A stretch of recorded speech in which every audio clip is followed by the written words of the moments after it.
Salute and welcome to Ralph Reads, brought to you by TURN, the United Ronin Networks. My name is Ralph Anthony Garcia, also known as R4, the legal, the loyal, the regal, the royal Ronin Ralph, your master of ceremonies. Please like, share, comment, and subscribe. Tell a friend to tune in to TURN, the United Ronin Networks. We are Ronin. Today on Ralph Reads, I present the 8th go-around reading the one and only Sister Souljah's Midnight, a gangster love story. Come inside the house after closing the fence and let the reading commence. Chapter 32. I walked over to the pharmacy. I planned to do everything the right way. Yet, there's no excuse for being unprepared. I knew that. I stood in the section with the condoms.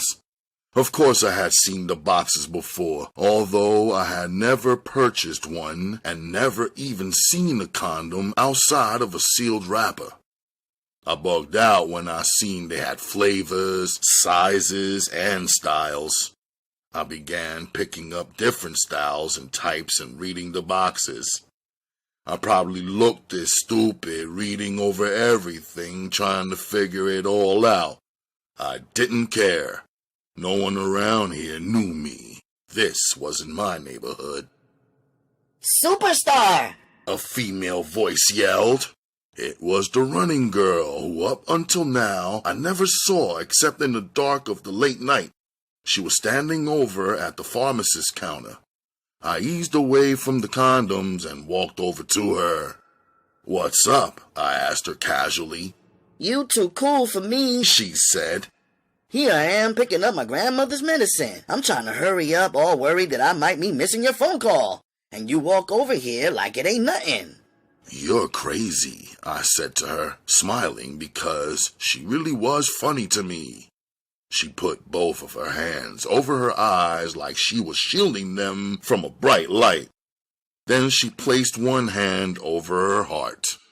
Ooh, now you're killing me with that smile of yours. Stop it. I can't stand it," she dramatized, which only made me smile some more and laugh too.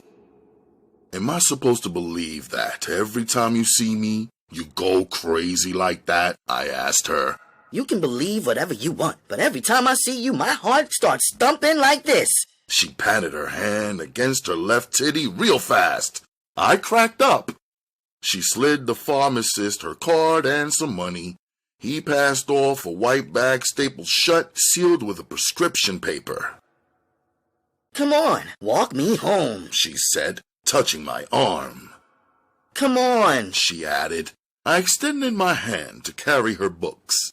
Easily, she handed me her book bag. I threw it over my shoulder and walked out with her. It was a nice day. She wore tight pants and a yellow V-neck. I could see her clearly now. She was all curves. There was not 1 ounce of fat. I took a closer look at her face as she spoke to me. She had pretty lips and deep-dish dimples. In fact, her face was all dimples because she couldn't keep herself from smiling, and the dimples popped up every time she smiled. Plus, she was hyper, swinging her arms, moving all around, and even fidgeting while walking.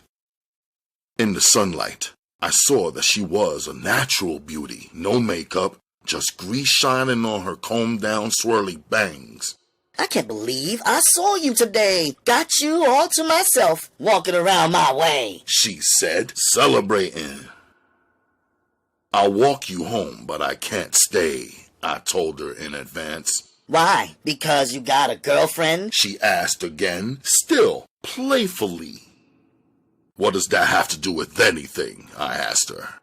"Okay, so that means yes," she said. That's all right, because we can be friends, right? She asked.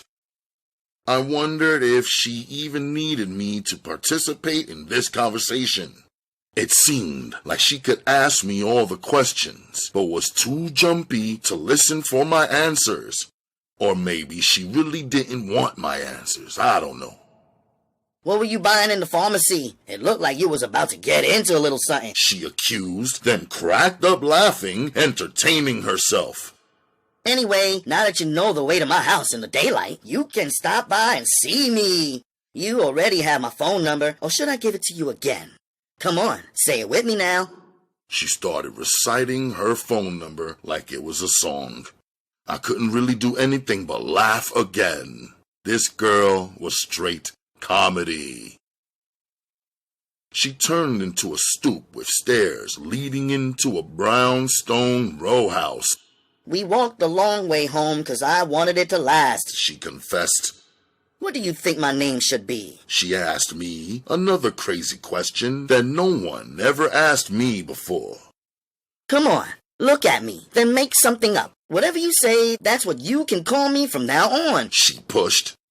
I looked at her closely, thought to myself, she could be called Crazy, Curves, Jokes, Pretty, or the most obvious name, Dimples. I didn't tell her all that. I just looked at her hair and answered, Bangs. Bangs? Now that's wild, she said. Okay, only you can call me Bangs. I handed her the book bag. She said, Ooh, thank you. I laughed.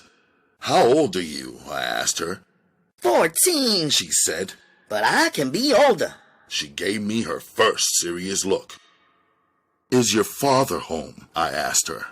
Why you say that? She asked me. Say what? I asked her. It was getting confusing. I live with my grandmother, she said. I didn't want to ask anything else about her family. It seemed like that changed her happy mood, which so far was the best thing about her. Want to come inside? She asked me. Mine as well. You two been standing outside not caring if my kidney falls out, another voice said.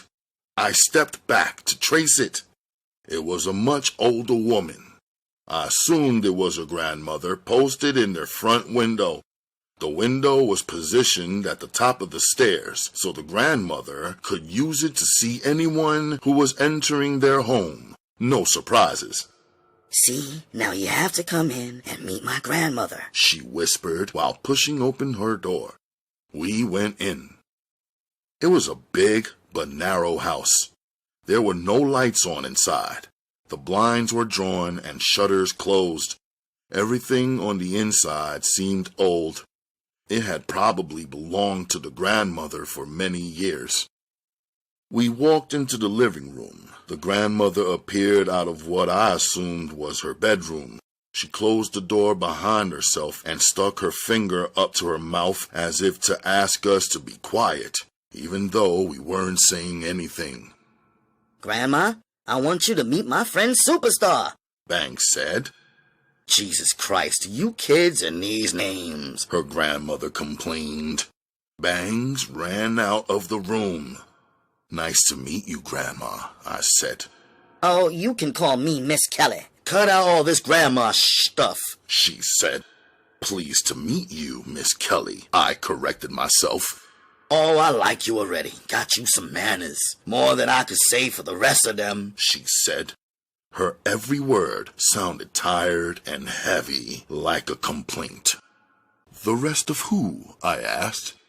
The teens your age, that's who. The ones I watch running up and down the block acting all nutty all day, that's who, she explained. I was glad she made herself clear because I was about to dash out of there if what I thought she was saying about her granddaughter was true. Bangs returned with a tall glass of water and 3 different pills in her hand. The grandmother grabbed up the pills, threw them all into her mouth at once, and gobbled down the water. I thought it was nice of Bangs to care for her grandmother. Then I remembered that each time I saw her, she always mentioned her grandmother. I erased some of my suspicions and distrust about her and told myself she's probably a decent female. "I guess I better go lay down," the grandmother announced. Then she went straight back into her room and closed the door. "Come on in. I'll stay in there," Bangs said, pointing and walking over towards a different room across the hall from her grandmother. Standing in the middle of the living room, I looked around and noticed every door leading anywhere in this house was closed. There were also some steps that led to the upstairs. "Who stays up there?" I asked. "No one," she said casually. "Sometimes my uncle visits, but that's it. No brothers or sisters living here." A house with no men, I thought to myself. Here's a real pretty girl living alone with a really old and sickly lady. How could this ever be good? "I gotta go," I told her. She collapsed on an old dusty couch and began shaking. "Please don't go," she said. "I definitely gotta go." I turned and walked right through the door. I swung a sharp left and headed out through that side alley I used before. She cranked her bedroom window open before I could walk past it. She must have ran through her house, I thought. She's always running. "This is my secret pathway. Who gave you permission to come through?" She was smiling, her chin resting in her hand. I thought it was nuts. A bedroom window facing a brick wall and nothing else. No sky, or direct sunlight, or trees, or flowers, or grass. Just a couple of metal trash cans. "Now climb up and pay the toll," she demanded, closing her eyes and sticking her lips out.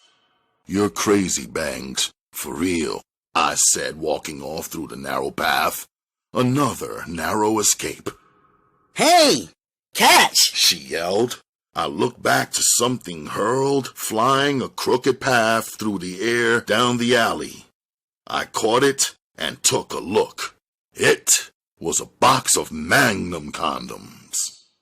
"You look like you was about to get into something back there in the pharmacy. Maybe you ought to take these with you, you know?" She smiled, pushing her head out of her window as far as it could go without her losing her balance and falling down.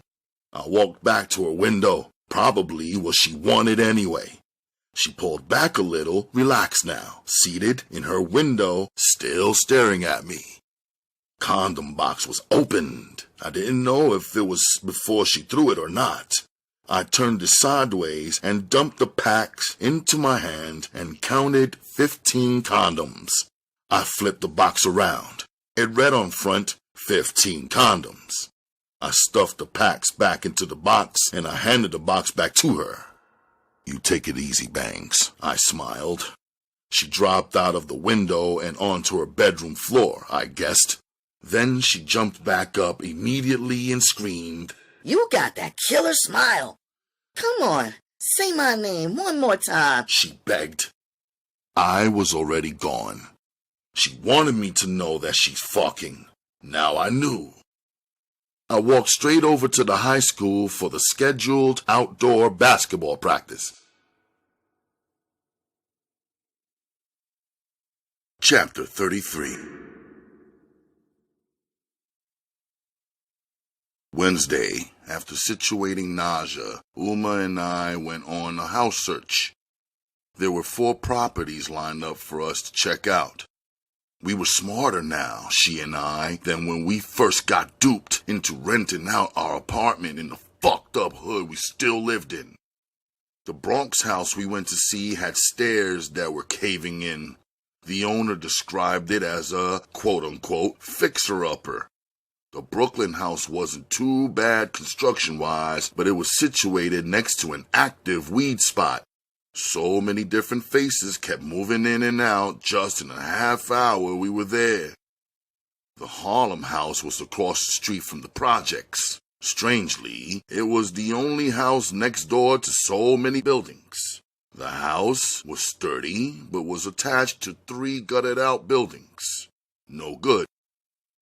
These were the places that listed the prices that we could afford. Uma was disgusted. We both agreed that there was no reason for us to move out of a horrible place into a terrible place. If we were going to make a move, it needed to be a real improvement, or else what's the point of parting with our hard-earned capital? I was feeling kind of low. Still, I picked up a new issue of the New York Daily News and the Amsterdam News as well.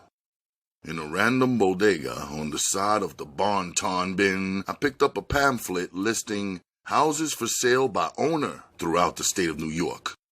I marked down the most decent possibilities presented in those papers.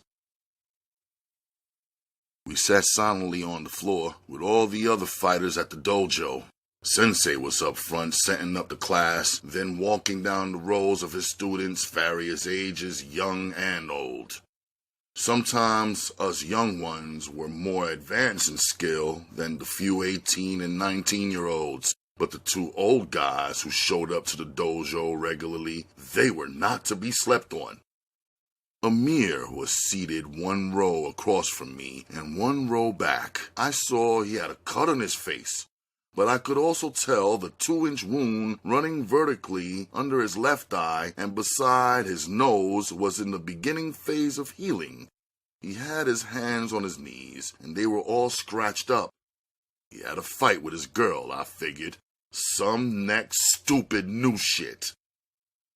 Chris tried to gesture something to me, but Sensei's eyes were swift, so he pulled back and waited until class was over. What happened? One of them girls flipped out on you? All 3 of them girls is fucking crazy, I said to Amir, referring to Redbone and them. Where you been? He asked me. You missed dojo Monday night, first time, he said. I had to do something for my moms, I said. I got your money, the $25 you lent me last week, and I got some money for Chris to hold towards our car fund, Amir said, pulling out a small stack of singles. He counted out $25 and handed it to me. He counted out $100 and handed it to Chris. Now what y'all got? I know y'all ain't stopped hooping for paper just 'cause we in the league now, right? He asked me and Chris. We could head up to the park right now and hustle something up, but I've been mad busy for the past week, I told both of them. We better do that, 'cause I ain't got nothing to put in this week either, Chris added. Yo, the red team is crazy, Amir said with emphasis, us 3 walking. That's your team, I said. Chris laughed. The coach didn't show up for practice the other night, so as a team we agreed, fuck it. Let's run it anyway. Amir began telling his new story from the red team. So I told everybody, let's just run it the same way we've been running it when the coach is here. So the red hook nigga on the team was like, nah, fuck that. And I was like, fuck what? Because he didn't have no reason to disagree. He just wanted to disagree and shit. So he said, you ain't the coach, and you ain't team captain. So I told him, we about to vote for team captain tonight after practice like coach said. So he said, fuck it, let's vote right now. So this nigga asked, who don't want me to be the captain? So nobody answered because of how he asked the question. So he said, good then, I'm the captain. So I said, wait a minute, that's not how you take a vote, by asking who don't want something. We supposed to find out how many people want to be considered to be captain and then vote from among the candidates. He said, too late, nigga. I'm the captain. Nobody raised their hand up when I asked the question, so there you go. I said, let's just get the best player on the team to be captain, and everybody knows that's me. So this nigga swung on me. I ducked, and it was on. We started fighting. The other 2 niggas from East New York told the rest of the team to chill while we 2 fought it out. I knew they wasn't gonna jump in on my side because I didn't jump in for them 2 the last time the team had a fight. Now this red hook nigga got 2 long nails on each hand like a bitch. I'm fighting this dude straight up. He fighting me like a motherfucking girl, scratching and scraping me up and shit. When he scratched my face, it was nothing to me. But when I put my finger on it and drew back the blood, yo, I was vexed. I hit the motherfucker with my right hook and sent his ass flying all the way back to Red Hook, Amir said. We all 3 cracked up laughing. So what happened? I asked. Amir's the team captain, Chris answered. Hell yeah, and when that nigga got up off the floor, the Red Hook niggas wanted to jump bad together and fight me too. That's when I set the bet up. I told him, fuck fighting, cause you ain't gonna shoot a fair one. Who got some paper? I asked them. Everybody had a little paper on them except the motherfucker who I just knocked out. He had nothing but dirt in his pocket, so he bounced. I didn't give a fuck. I'll play any of you motherfuckers for whatever you got in your pockets, I told the rest of them. I took them on, one by one, made $200 by the time practice was over. The dude who I fought came busted back through the door almost 2 hours later, talk about he had $50 and a turntable just like a fucking crackhead. He said he'll play me for whatever amount I already won. I acted like I was backing down on the bet. He made a whole big rah-rah like he was gonna win back all the money for the team and take over the captain's position too, Amir bragged. So what happened? I asked. Amir's still the team captain, Chris said with a laugh. How you gonna get it? I asked. Get what? Amir asked. His turntable, I said. I got it already. That nigga brought it in the gym with him when he came back that same night. No bag, no box, no wires, no nothing. Just barehanded, carrying the shit like it was a book or something. When I told him, pay up the $50, he slapped a leather wallet in my hand and a watch fell out his pocket. I looked through the wallet. It had $50 in it and some white man's driver's license. I looked at this fool and realized he just went outside and found somebody who he could beat up and knocked him over the head. I don't know where he got the turntable from, though. I know he stole it, because like I said, when he first got to practice, he was empty-handed and didn't have no money, Amir said. So you seen him since then, I asked? The next night we had practice. The coach showed up this time. At first, we were all cooled out like nothing was the matter. Then the coach said, It's time for y'all to choose a team captain. Then another dude said, Amir's our captain. We chose him last night. Then the nigga who I fought had the fucking audacity to say, nah, we should do it over cause coach wasn't here. The whole team started to argue. These idiots started running their mouths and snitching on one another. Then the coach squashed everything. He said, We ain't supposed to play each other for money. We're supposed to play the other teams for the big money. Coach said, Y'all some $2 niggas. I said, nah, I'm a $200 nigga, and it's right here in my pocket. We all laughed. At the park, I hung back while Amir set up a bet. As I watched him doing all the talking, all I could think was, somebody gotta clap my man. He puts himself out there too quick and easy. He humiliates other cats with his skills. It never mattered much before, but I knew being on the red team with some desperate type youths and making enemies out of each of them wasn't gonna end right. I told myself I needed to watch his back better. There wasn't nobody else to hold him down when he was shooting off at the mouth. I was surprised that the kid he fought didn't show up the next night on some bang-bang shit. I didn't think Amir ran into the grimy kind of niggas that be on my block. The kind you couldn't leave half dead cause the shit wouldn't be finished until there was 1 or 2 bodies laying on the ground. Yo, I'm sorry about homegirl and shit, Amir apologized after a close game.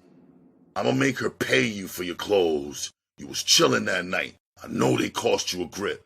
Get it if you can, but if I have to meet up with her to get it, she can keep it. That's one girl who can make me catch a bullshit case, I told him. Word to the mother, Chris said. I got a new girl anyway. She got some new friends, Amir said. No thanks, I said. Chris laughed knowingly. Late at night, I moved around the apartment quietly. I showered and made my prayers. My finger pressed play for the voicemail messages. The first message was from her. Akemi. Aishiteru. And then all I heard was the click. After listening to 4 other phone calls, all of them business, it was that first message, her message, that kept playing in my head. My heart said I would show up to check Akemi at Pratt tomorrow night. My head reminded me that I needed to set limits and not go too far. My body said, stop fucking around and go get your girl. I wanted to see Akemi as soon as possible. Chapter 34.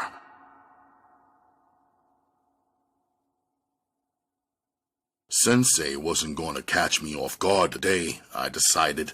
I arrived at class 5 minutes early, eyes peeled, and ready to fight. I had already conditioned my mind to understand that Sensei might pose as my enemy, and that if he did, I would fight him like any unknown attacker from the streets. But once I got inside the dojo, Sensei had a card table stacked with hundreds of cards. I tried to switch tracks in my head. I knew he was about to play some kind of mind game. Besides, the lights were off, and it seemed like he wasn't even there. Of course he was. Otherwise, how would I have gotten inside of the open front door of the dojo? I walked around the perimeter slowly, poised for a sneak attack. As I walked past his closed bathroom door, I figured he was just using the bathroom and I was making something out of nothing. I walked over to the light switch. Before I could flip it up, he came swooping down and was standing right there in front of me. "It is a common mistake," he said in place of a greeting. "People tend to never look up. A ninja must always look up and in every direction, even beneath his feet." I guess he was hanging there on the ceiling in the dark like a bat. I knew ninjas could do these types of maneuvers, but I also thought it was because they were usually small-sized Asian men. I didn't see myself as being able to hang on a ceiling hidden away at 6'1" unless he has some way to show and convince me that I could. "Ohio, Sensei-san," I said, offering him the Japanese morning greeting. "Ohio, Gakusei," he returned the greeting to me, the student. In ancient times, armies of warriors had rules of confrontation that they abided by. Most would rather die than break the rules of war as they understood them, and as they were trained to follow them. But this is not the way of the ninja. Other warriors pride themselves on confronting their enemy face to face and fighting honorably. But this is not a ninja's honor. A ninja is usually the outnumbered, the underdog, the underestimated. Therefore, he must fight in such a way where winning remains a possibility. One of those ways of fighting is invisibility. It will be hard for an enemy to fight what he cannot see and did not foresee. A ninja must be a master of strategy. A ninja, unlike the ancient warrior who loved confrontation, open combat, spectators, and ceremonies to cheer him on, always seeks to hide his plan and execute his plan in secrecy whenever possible. It is not above a ninja to stab an enemy in his back, Sensei said in a calm but deadly serious tone, or to poison an enemy in such a way that he kills himself with his own hand by a substance slipped into his drink or food or carefully placed on his personal belongings, or to set up a trap for his enemy after studying his usual movements and habits. I listened very carefully, seeing Sensei from an angle I never looked at him from before. The object is to win at all costs.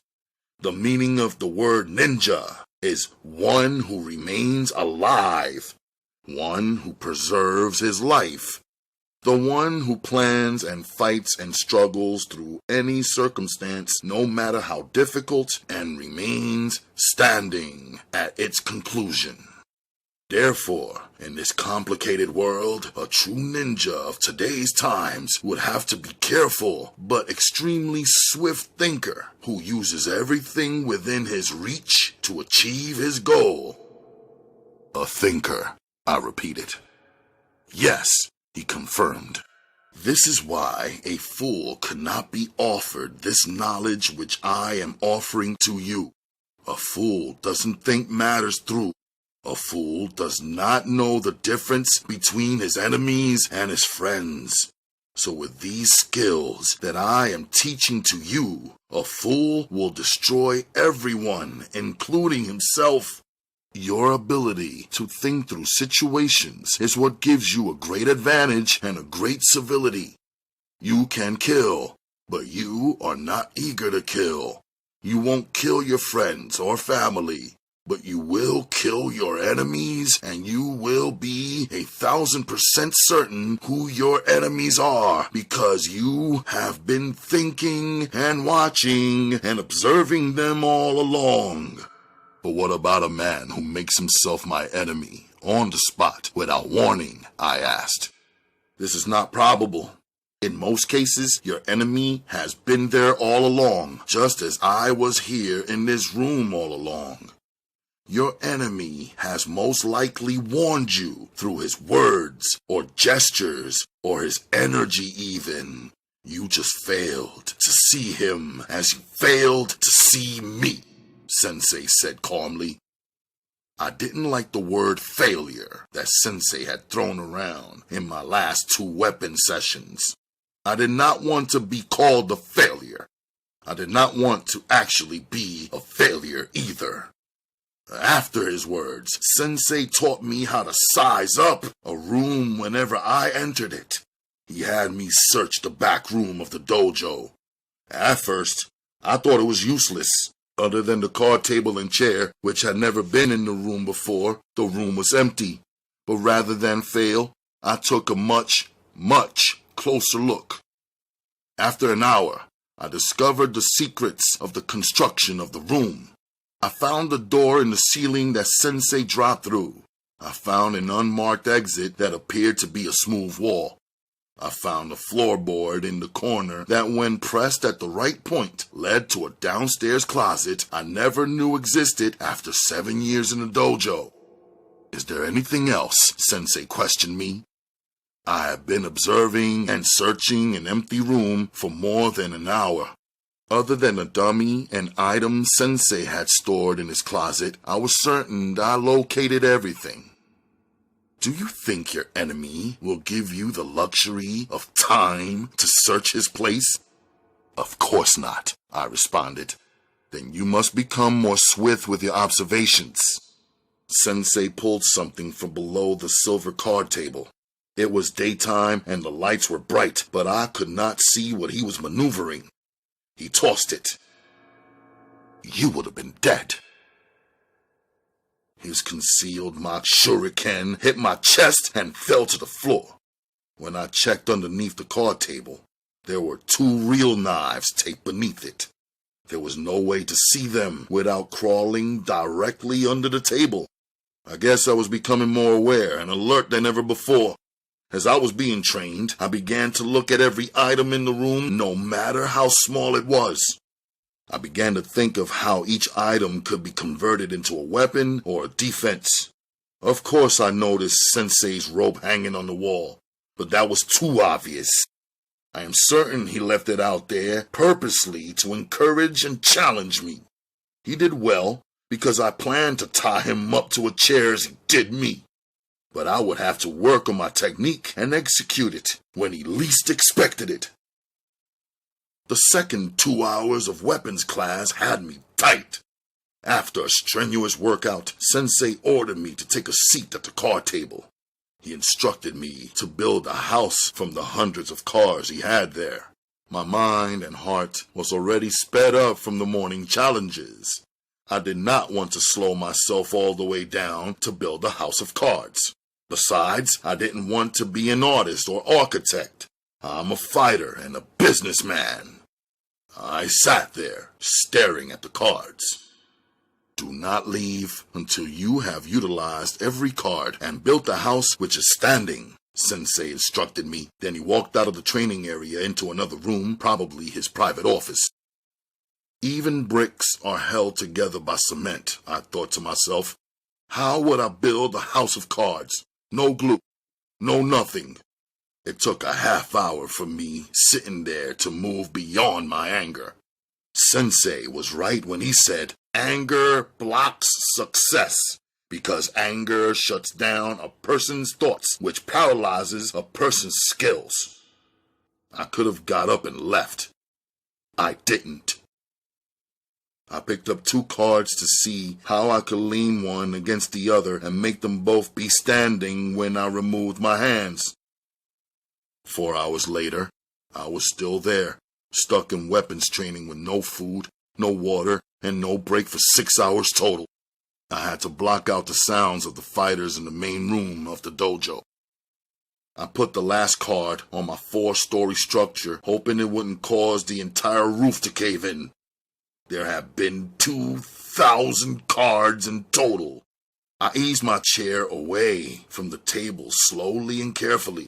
I walked out of the room to let Sensei know I had completed the task. I was ready to go. Sensei walked back into the back room where he trained me. He stood looking at the house of cards from a distance. He asked me, "What does this house symbolize?" Tired, I wanted to respond by saying, "I don't know," but I didn't want to fail or cause the session to drag on. So I thought about it instead. "Effort," I responded. "Okay," he said, seeming to want me to use more words in my explanation. "Discipline," I added. "I see," he said, apparently not satisfied yet. "Patience and respect." I tried to add more words to my tired explanation. He just grunted instead of using any words to let me know if I had gotten it right.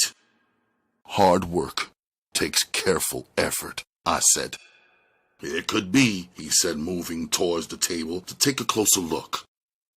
As he got to the table, his leg bumped the edge and the whole 2,000 card house collapsed. He turned to me and said, "The house symbolizes your reputation. It takes forever to build a good one. It takes a second to blow it all away."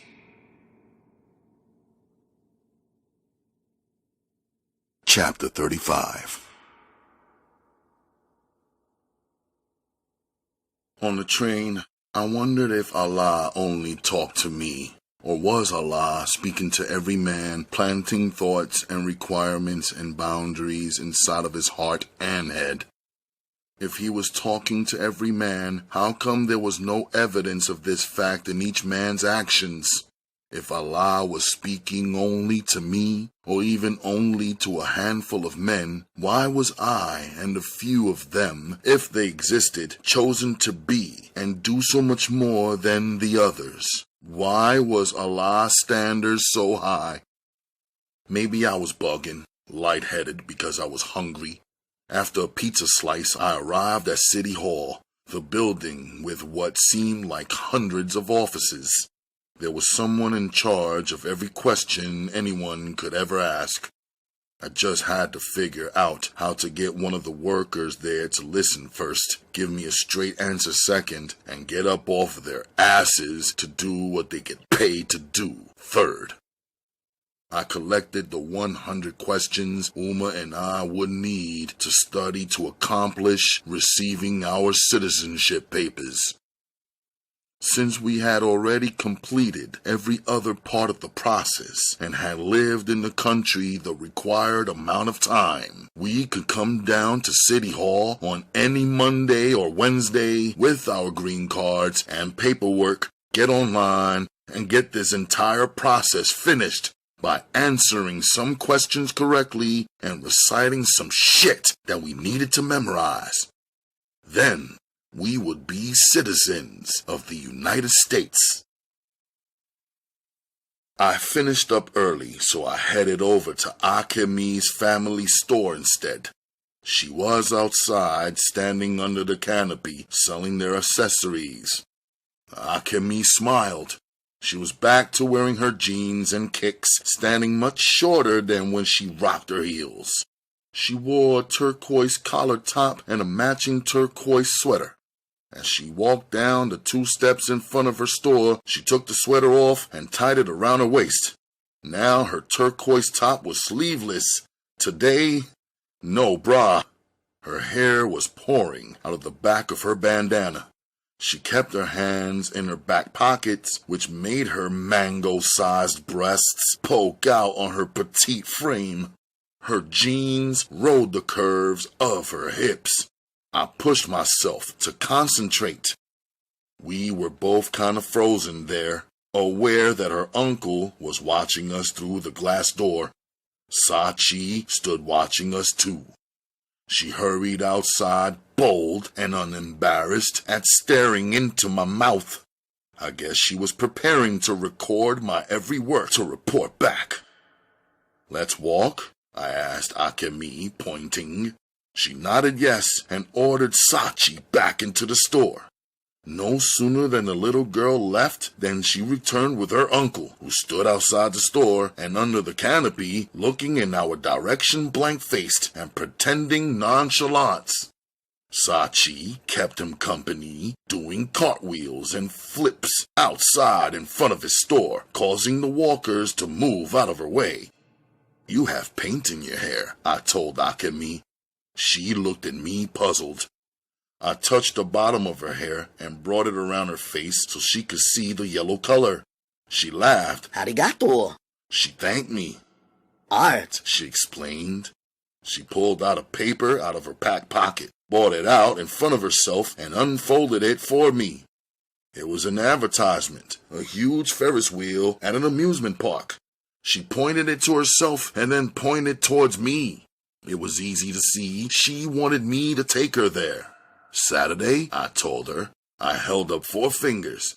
4 o'clock. Then I pointed down towards Cho's to let her know where we should meet. "Hi," she said. "Ashiteru," she said with excitement.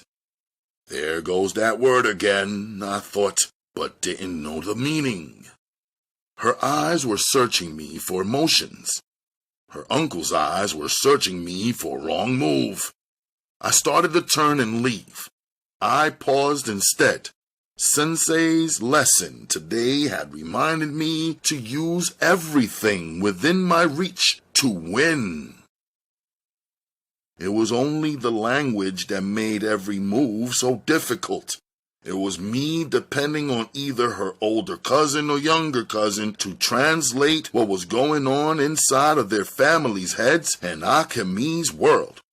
Yet, I was standing there with this beautiful and creative girl who spoke 5 different languages easily, in a section of town known as Chinatown, where almost everyone spoke at least one of the 5 languages that she speaks. As she stood there waiting on me, a plan was born in my mind. I walked back over to her uncle. I felt her following. "Konnichiwa," I greeted him. "I want to ask if I could take Akemi to get some ice cream. It's 2 blocks over and 3 blocks down here in Chinatown," I explained. His expression shifted out of his usual blank stare. "You go now. Akemi has half hour only. Bring her right back," he said. "I want ice cream," Sachi sang. I ignored her. "No problem. Arigato," I thanked him. He said something to Akemi in Japanese. She thanked her uncle and followed behind me until we disappeared around the corner. Once we were out of his eyesight, she bursted in delight. We walked together silently, our feelings boiling in our hearts. Since I said we would go for ice cream, we went for ice cream. I took her to this Asian hole-in-the-wall known for its unusual ice cream flavors like green tea, ginger, pumpkin, black sesame, and red bean, or vanilla soy ice with cornflakes and maple syrup drizzled on top. The place only had 6 small tables and 12 wooden chairs. Mostly everybody ordered their creams to go. Usually this place was packed with a line out the door and halfway down the block. That's how I discovered it in the first place. It was after lunchtime but before dinner and before the after-dinner dessert rush, so the place was kind of empty as I thought it might be. I led Akemi to take a seat while I went to put my plan into action. "Do you speak Japanese?" I asked the girl behind the cashier counter. "No, Chinese," she answered. "Would you sit with my girlfriend and me and translate a little bit?" She stood on her tiptoes and looked over at Akemi. She's not Chinese, and I'm working, she said in a neutral voice. 10 minutes? $10, I said. She speaks Chinese. I want you to just talk for me and nothing else, I reassured her. She is your girlfriend and she cannot understand you? The Chinese girl asked. No, she understands me. She just doesn't understand English, I said. The girl looked confused. I took out my $10 bill and slid it across the counter. Just as I was about to double my offer to $20, she said something in Chinese to the second cashier. She stepped from behind her register and walked over to the table where Akemi was watching and waiting for me to return. Akemi looked surprised and posted up a little towards the girl. She is Akemi. Tell her for me that I miss her, I said, and the girl translated. Akemi smiled so bright. Then she answered the girl in Chinese. Akemi says that she misses you every second. I felt a heat flow. I was happy and embarrassed, but on the outside, I remained cool and steady. The other day at your cousin's house, we came so close, I said, purposely being vague. The girl translated. I was so lonely when you left. I wish it were only you and me and that it was our house, Akemi said, bringing her emotions out into the clear. Tell her I want to see her after work on Saturday. Akemi says she wants to see you every day. I broke out in a natural and uncontrollable smile. I dropped my head and rubbed my Caesar cut. I lifted my head and looked at this pretty girl, her eyes so filled with passion and her words so soaked in emotion. I could feel the heat coming off her body. This is crazy, I said in a low tone to myself, but did not want the girl to translate. Tell her I want to marry her, I said in a heated rush, but the translator did not translate. You cannot ask her in this way in this place. Where is the ring? The Chinese girl challenged. I don't have one on me, but I can get one, I said. Well, get it first, then come back. I will say it's so nice for you too while you put the ring on her finger. I sat there, motionless, for a moment. Akemi was looking at us like, What are you two saying? Please ask Akemi if her family is against us being together. The girl translated my question. Akemi says no one can stop the force of nature. Tell her that in my religion there is an oath of marriage that we must take before we can be together. The girl translated. Akemi says, like you, your religion is so beautiful. So, what are you waiting for? Blown away, I sat still for some seconds. I tried to remember every question I had been wanting to ask and every word I had been wanting to say to Akemi. The Chinese translator looked drawn into our love story and mesmerized too. She was waiting patiently along with Akemi for my next words or question. Ask her when is her birthday, I said, and the girl translated. Akemi says she was born on December 31st. Tell her I was born on July 27th, the girl translated for me. Akemi says she is sorry. She knows that you are younger. She wishes that you and she were born on the same day at the same time. But she is 16 years old and she is 1.5 years older than you.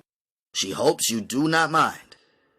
Ask her if she has any other boyfriend or if she has been with any other male before in the past, I said.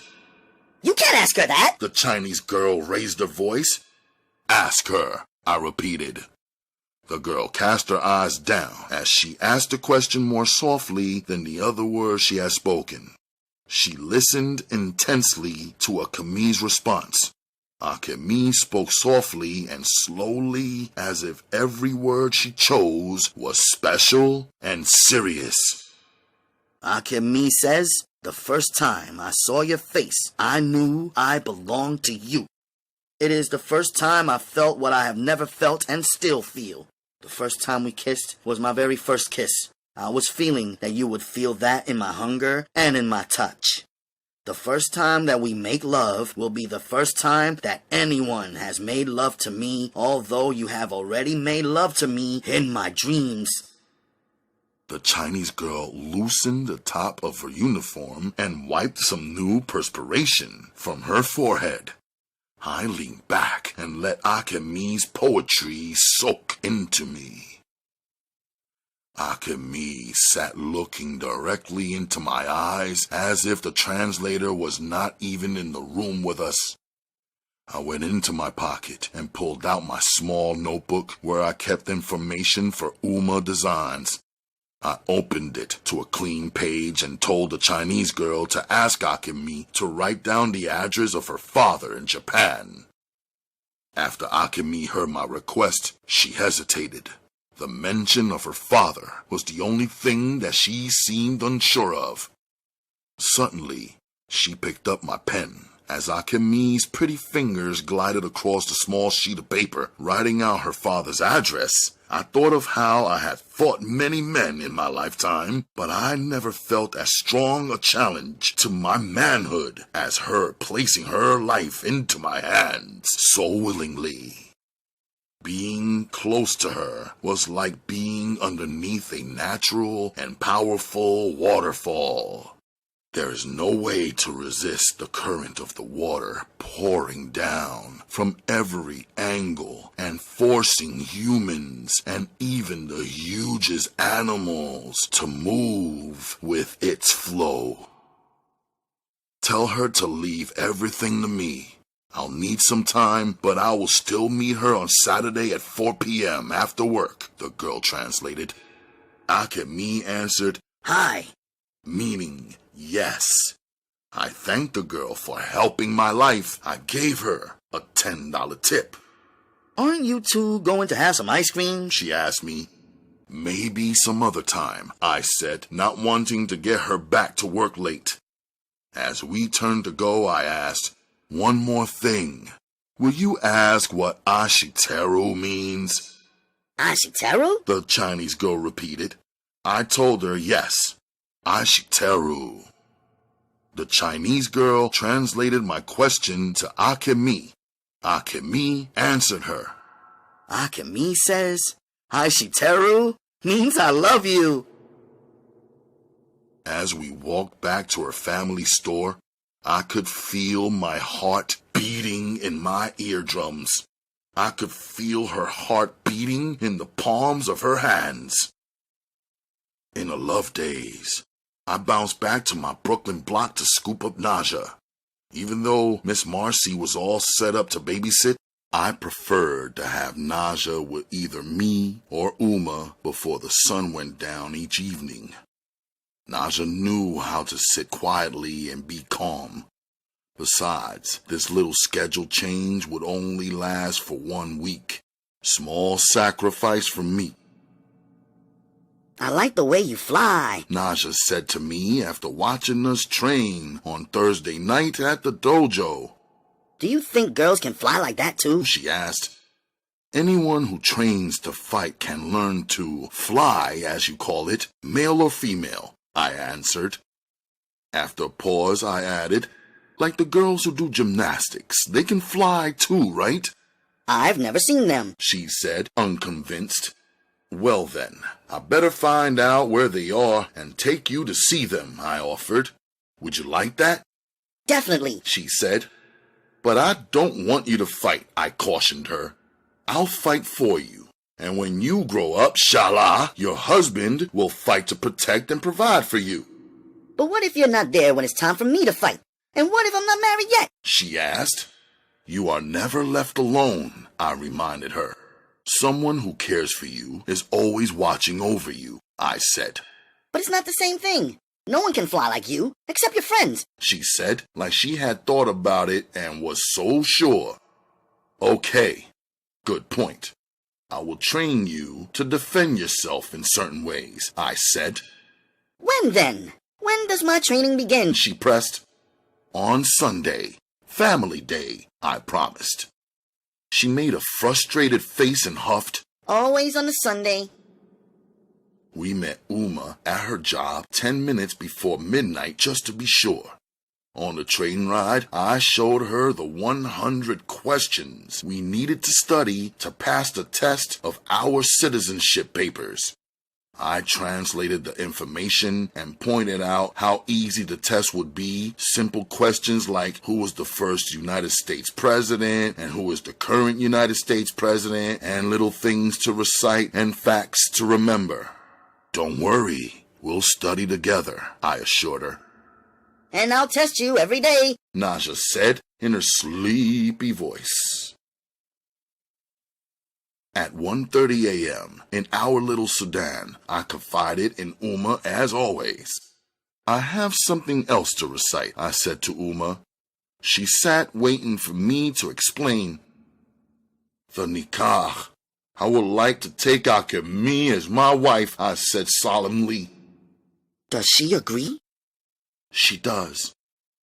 Mubarak! Uma said, meaning congratulations. She got up from the living room floor where we were sitting and disappeared into her bedroom. She emerged holding her silk scarf in her hands, the one she wore on the last night that our entire family was together in the Sudan.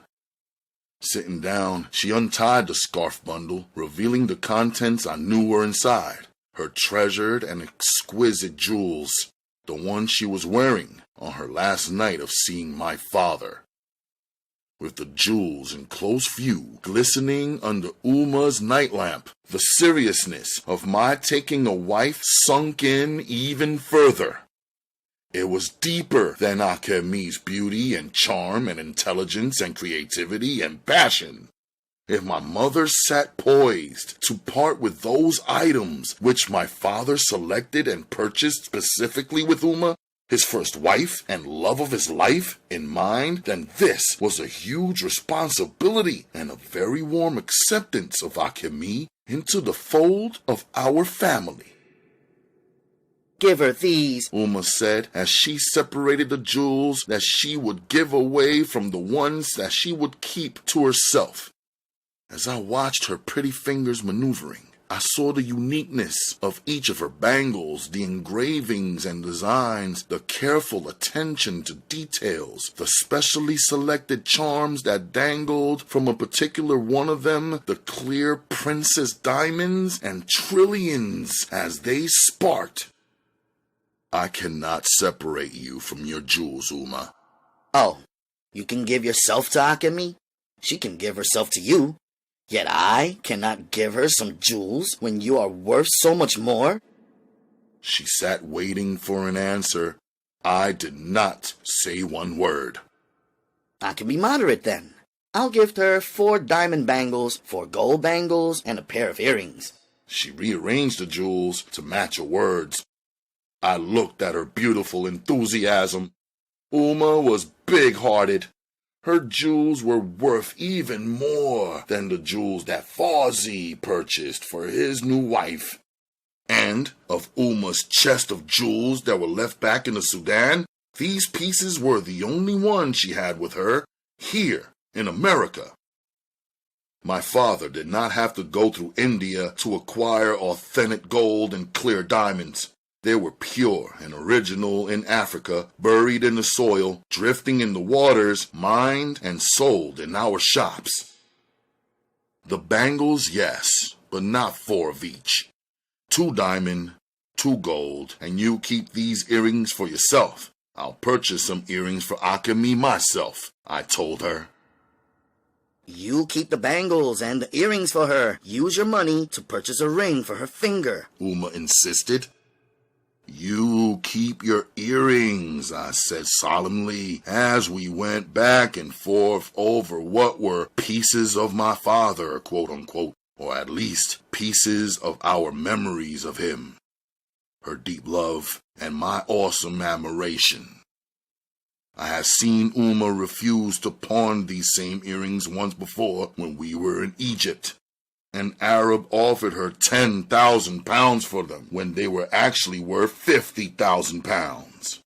I saw my mother pick them up from the counter, pleased that the Arab was unfair in his business. This way, she could keep the earrings for herself, as my father had always intended for her to do. How about this ring, I asked, selecting something much more modest. This is small enough to fit Naja's finger, Uma said. but it is not suitable as a wedding ring. I know, but if you don't mind, I'll take it, I said. And what of Akemi's uncle and family? Uma asked. I thought for some time before answering. I recalled Akemi not exactly answering this same question earlier this afternoon in the ice cream store when I asked her. They may not agree, I said truthfully, but she will agree, I said confidently. If I could speak any of their languages, I would go talk with them. It is better when families have agreement. But as a woman, I could tell you that Akemi will follow her man. As a Muslim, I could tell you that you and she are both of age. She agrees and you agree. Recite the nikah, 3 witnesses, and Allah agrees. Uma crushed her hands together lightly, a gesture which meant, And it is done. As an afterthought, Uma said, And if the nikah were not recited and the marriage left undone, the love and desire would still be there. A child would come, and the adults would be guilty of forbidding and breaking what would have been a complete family as Allah requires. Uma left and returned with her holy Quran and her calendar. We both looked at the dates on the page of this month and selected Saturday, April 26, as the evening Akemi and I would recite the nikah and be married. Uma smiled and returned with her holy Quran and her calendar, her slim finger resting on the calendar date. This is 16 days from now. You can use this time to prepare yourself. Inshallah, we will find a good house to buy at least to begin the process of moving away from this place. In this time, you will become an American citizen, which may work out better for Akemi as well. But son, do not go into her until the nikah is recited and the wedding is complete. I plan to see Akemi tomorrow. I promised to take her out, I admitted. The proper thing is to wait. Even Muslim men who are older than you have to stew in anticipation of their bride. They don't go about dating her. The more you see her before the nikah ceremony, the more you increase your chances of slipping up. Allah requires that things be done in proper measures, Uma said. To marry is a sacred thing. Your entire life together with your wife will be a constant discovery. The Americans want to know everything of their mates before they marry. The American fiancé takes full knowledge of his woman's body before she becomes his wife, if she ever really does become his wife. But they exhaust, drain, and use one another before even their wedding day. By marrying young, you are not doing a wrong thing. You will be fascinated every day for a long, long time. You will share something with your wife that you have not shared with anyone else. Each thing she reveals to you will excite and amaze you more and more. You will learn her. She will learn you. You will both teach and learn. You will grow together, struggle together, celebrate together, suffer together, create and guide new life together. Inshallah. You two will lock out the distractions of Satan and this world and the temptations of the liars. Uma was dropping bombs, and our living room was a scene of constant fireworks in the black of the early morning. Tomorrow I will write a letter to Akemi's father. I think it's the right thing to do, I confided. I'm not asking for his permission, because the Quran does not require this. But I want him to know who I am, how I feel about his daughter, and that he can be certain that I am a good man with a true intention to secure her and be her husband for a lifetime. Uma spoke of the ceremony she would set up. We both agreed to keep it short and very simple. As her lips continued to move, my mind drifted towards the reality of the inevitable fight, Akemi's uncles and her male cousins. I knew they would come to snatch the jewel from me, as I had somehow snatched it from them. It was not how I wanted it to be. It's just how it was. On our estate, my father once said to his friend in a gathering of men where I was seen and not heard, "You will know that you love a woman when you will do anything to woo her, win her, and keep her, when you would even protect and defend her honor with your own life." On Friday, I mailed the 3-page letter that I wrote in the passion of the late night to Akemi's father. After the introduction, I put it plain and simple. I respect your daughter, and I thank you for bringing her into and bringing her up in this world. I maintained a humble tone, as I believed I should have. I explained about my faith and its requirements and our love. I explained that we planned to marry according to my faith. I told him about our boutique company, small but profitable and expanding every month. I assured him that I could and would take care of Akemi, and that furthermore, I would enjoy doing it. That she and I would continue to grow and learn together as husband and wife. I invited him to write back and share his thoughts. I told him that we would both love his well wishes and that the state of New York wanted his permission. That Akemi and I were not planning a big ceremony, just a simple exchange of vows. The next day, I placed the marriage form and the letter in an envelope and posted it to Akemi's father.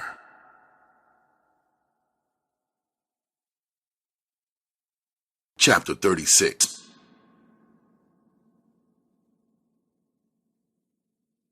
Even though our first game is just a scrimmage, we need to go in there and set the tone of dominance. We got home court advantage. The game will be right here on the outdoor courts, new nets, but everything else is the same. Vega was squatting while we were sitting on the gym floor after a serious and thorough practice on Friday night. I'ma run down the starting lineup, but you already know the deal. You know who the strongest players are. If you're not one of them, I don't want no backtalk. Just get your game up, Vega said. He ran down the top 5, starting with my name and then Panama's name and on down the line. By now, Vega had all 12 team members' names by heart and had even given a couple of dudes new names. You 7 who ain't in the starting lineup, this is no time to chill. You might hear your name called next Friday night at the game, and if you do, you better hustle hard like you one of my top 5, got it? Everyone agreed. We're going to practice every day next week, Vega ordered. The team groaned.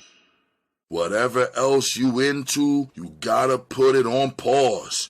Get into this. You gotta make me look good, Vega said, like he had something big riding on the game. We playing the red team, Panama said. Red versus black, another player said. Coach, you're gonna have to wear all black next Friday night, 'cause every time we see you, you got something red on, Brass said. You can't be repping for the other side. The team agreed. I'ma be in pocket. You make sure you youngins is in pocket, and let's get some paper in our pockets, Vega pressed. Word up, everybody said. What about these fucking police? Seems like they just be wanting something to jump off when we be leaving the practice some nights, one player asked. What you expect? We the black team, Vega said. And look at Midnight, Panama, and Jaguar. I mean, we're really the black team. Everybody laughed. When they first showed me y'all, I said, aw shit. They set me up. I knew the police was gonna keep fucking with us, Vega joked. Yeah, but we pull all the girlies, Panama hit back. Most of y'all yellow niggas can't hold 'em. He reversed it on Vega. Seriously, fuck the police. We ain't giving them nothing to go on. We bout this here basketball hustle right now. Just move together as one team. And when you see the motherfuckers, don't say shit. Keep it moving and keep your mouths closed. You got it? Vega said with a dead serious looking face. I thought to myself, that's exactly what Vega did last time. Walked right past his own car and away from police. He kept it moving and didn't say shit until we was all down in the train station. In the men's locker room, Panama pulled the flyer off the wall. High school jam, he read. Yo, listen up. Check this out. There's a party next Saturday night right here in the gym. Our whole team should show up to this Saturday joint and scoop up all the honeys. Our whole team should show up to this Saturday joint and scoop all the honeys up. Let these niggas know who run this motherfucker. Chapter 37.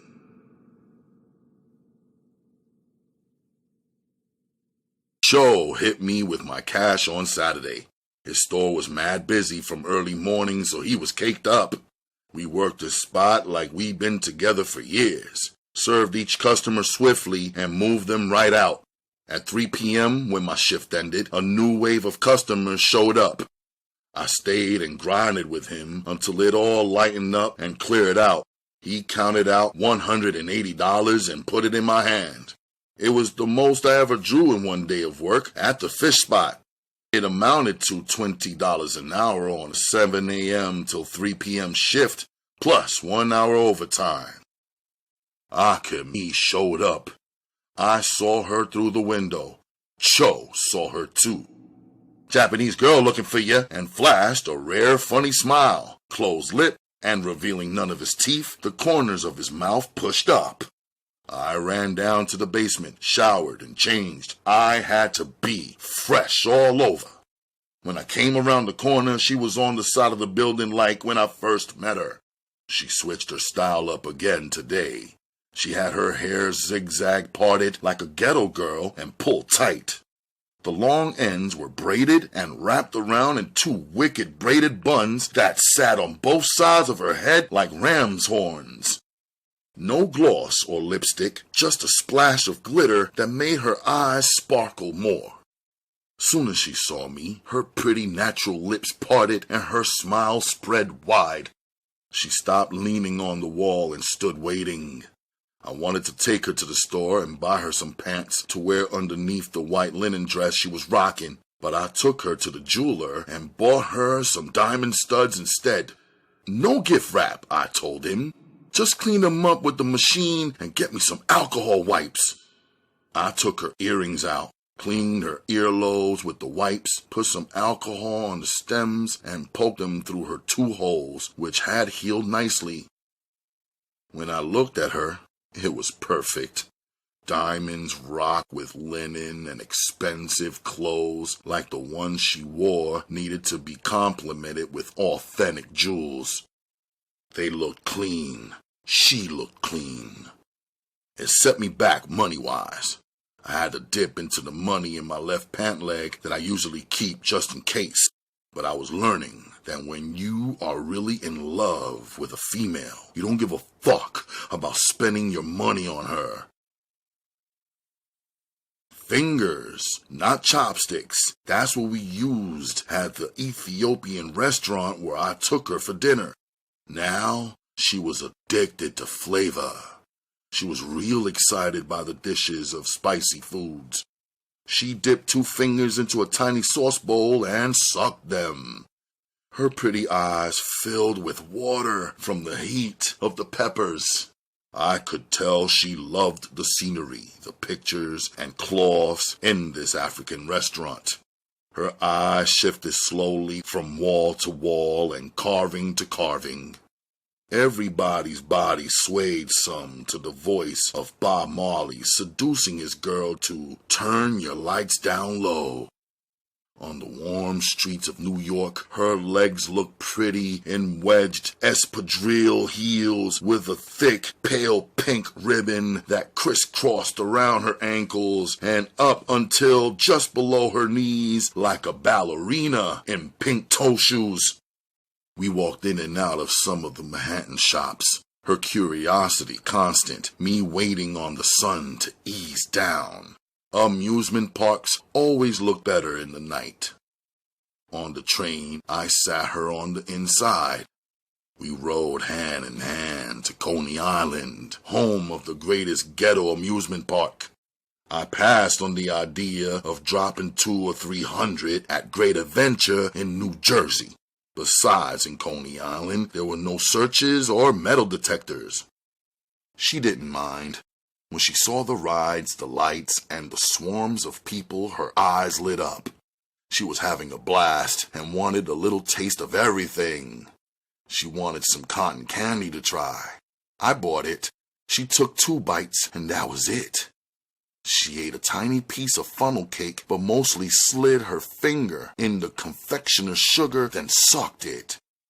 I bought 2 medium-sized, colorful lollipops.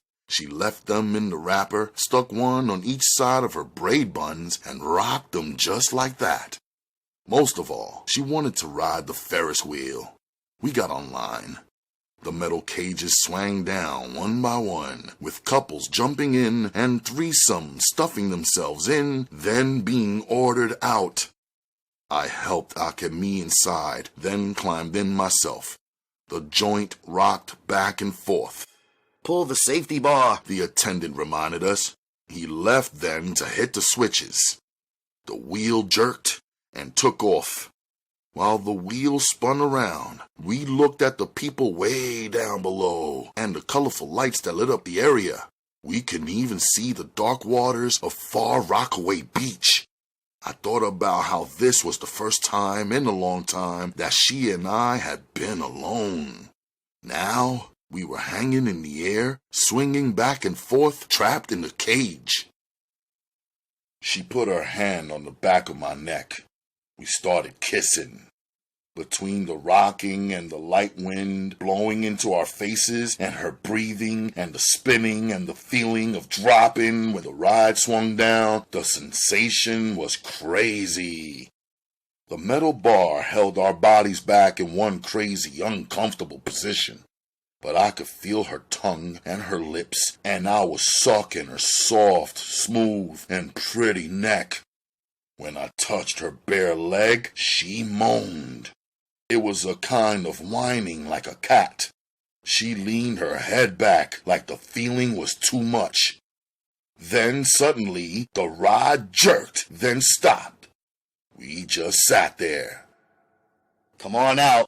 It's over," the ride operator said. We were back on the ground. We walked a little. The music from the DJ booth of the Himalaya ride was blasting. It was loud, crowded, and fun.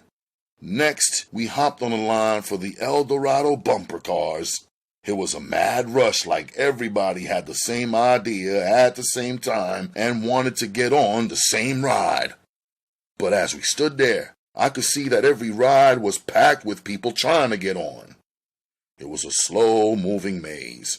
Some people was pushing. Some people were cutting the line. The people on the line closed in tighter, trying to stop the cutters. It was a Brooklyn crowd. Akemi was pressed against my back.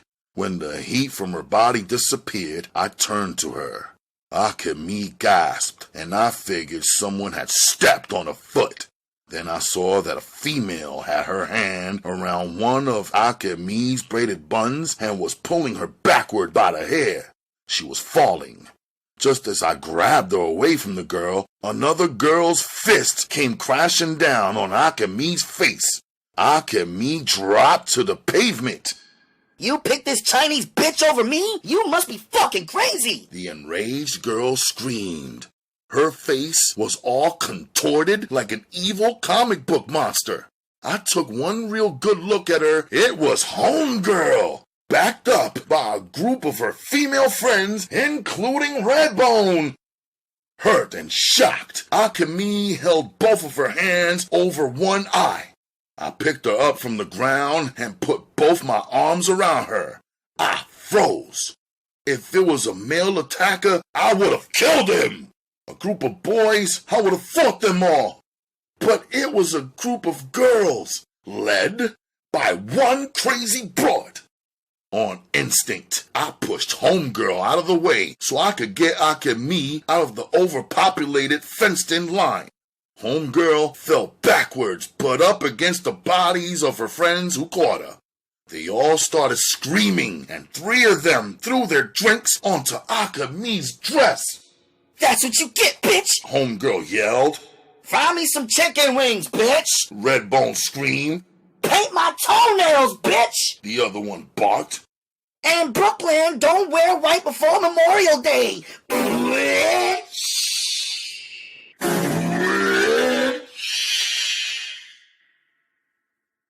I held 3 of the girls back, but one of them snatched the lollipops out of Akemi's hair and started beating her with them. A group of girls started leaping over the rail. They Brooklyn mobbed her. Akemi ducked down by the bottom of my leg where they couldn't reach her. I kicked one of them with my one free leg. I pushed the rest of them down one by one. The crowd started spreading and splitting until we was out of there. Everybody watched the whole thing happen. They talked. Some cheered. Others laughed or screamed. Some fools even tried to block our exit to keep the fight going strong. There were no cops around. That was a good thing. The Coney Island ride attendants were caught up watching the brawl, so the bumper cars were at a complete standstill. I grabbed a pile of napkins from Nathan's. I was wiping the soda off of Akemi, but it was sticky on her skin. Her hair was unraveled and fucked up from all the pulling. Now her right eye was swelling. At a small clothing booth, I paid $10 for a blue XL I Love Coney Island t-shirt and pulled it over Akemi's stained wet dress. We hopped in the cab. Jackson Heights, Queens, I told the driver. Are you okay? I asked her, not knowing what else to say. I felt like shit. I had failed to protect her. Hi, she said softly. But I could see her eye was already blackening. I did not know what the fuck to do. Her dress was soaked in coke, which looked like diarrhea on her expensive linen cloth. Her eye was black. I could also see how I had left a big purple passion mark on her neck. It looked like I had fucked her up, abused her, beat her with my fists. I had to either take her to the hospital or take her to her uncle's house. Either way, I was fucked. Trained not to panic, I took deep breaths. Calmly, I told the driver, turn around. Then I gave him my Brooklyn address. For that address, pay up front $20 plus whatever the meter says when we get there, he said. I put my 20 in the metal cup attached to a shield that separated the driver from the passengers. He grabbed the money, made the turn, and sped off. As we pulled up on my block, I saw Conflict sitting in his parked car, Heavenly at his side. They were both stretching their necks like giraffes to see what I was doing. I held Akemi close and tight on an angle away from the 2 of them. I walked her past and up the walkway into the building. As I unlocked and entered the door to our apartment, I was already explaining myself to Uma. Naja was excited to see Akemi, but instantly her face went from joy to complete shock. In rapid Arabic, I recounted the events for my mother. Akemi stood with her head down. Uma stepped in and put her hand below Akemi's chin and pulled her face up. Uma's eyes brought tears to Akemi's eyes. Once she saw Uma's expression, she knew exactly how bad it was. Uma took Aka and me into a room. Naja followed them. I went for the telephone. It was still early, 10:10 p.m. I was hoping to speak to Akemi's cousin to control the damage on the other side. I could easily see this thing blowing up into an all-out war and complete mess and disaster. Luckily, the cousin picked up. I started putting my quick plan in place. I need your help. Don't say my name, please, is what I asked her. The cousin was quiet on the phone for a few seconds. Are you in the room alone or with others? I asked her. I'm alone now. Why? She asked. Listen, Akemi is all right. She is with me. We went to a park, and she got jumped by some girls. Oh, no. Why? She asked. I don't know. Jealousy, robbery, something, I said. Where were you? How can you let this happen to her? I was with her, but there were a lot of people there in the crowd, and we got separated. I'm sorry, but she is at my house now, and I am taking care of her, I said. She has to go home, her cousin said, raising her voice. I know, but she can't leave just yet. Her dress is ruined, and my mother is helping her. I just need you to do us a big favor. Please call your uncle and tell him that Akemi is spending the night with you, I asked her. I can't do that. If this is some kind of joke, or if you two are trying to spend the night together, don't include me. Akemi will get in so much trouble. Put her on the phone, please. The cousin was tensed. Listen, first, I'll put her on. I called you because you know me, and you know and love Akemi. This ain't no joke. We need you to do this. It's not a trick or a game. It's more of an emergency. Please put her on the phone, the cousin insisted. I knocked on Uma's door and asked her to hand Akemi the telephone. As I listened to Akemi speaking fluently in Japanese, I couldn't tell either way. She spoke so softly. As I watched her, I could not detect anger or fear or anything in her tone of voice. I returned to the living room and picked up the phone to listen in. There were 3 voices now, all speaking Japanese. Akemi, the cousins, and the uncles. I pictured myself in my imagination, standing at the door of the uncle's house holding Akemi's hand. When the uncle opens the door and sees the bruises, he draws his sword, the real deal, one like Sensei's, and chops off my fucking head. I don't move. I let him. I deserve it. If it were my sister standing there at my house with some guy who failed to protect her, I would do the same. Then I heard the click. I put the phone down, worried. Then the phone rang again, and I picked it up. It was the cousin again. Midnight? I put Uncle on the 3-way. He believes that Akemi and I are here at my house together. It's fine as long as he doesn't happen to speak to my parents before tomorrow.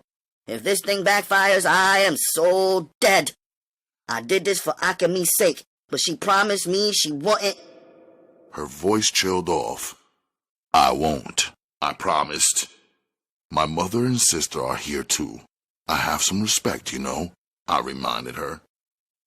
Bring her to the uncle's house in Queens in the morning at 11 a.m.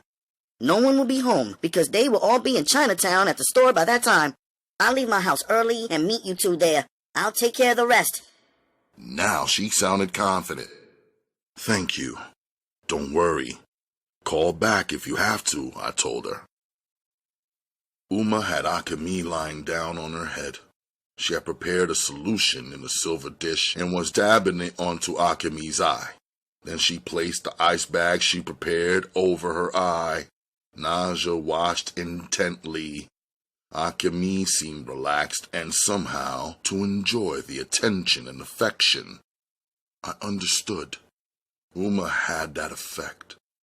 As I stood in the doorway looking in, Uma said to me in Arabic, She'll be okay in time. I took it as a cue for me to leave. I went to my room. An hour later, I looked out my door. Naja was washing Akemi's hair in the kitchen sink.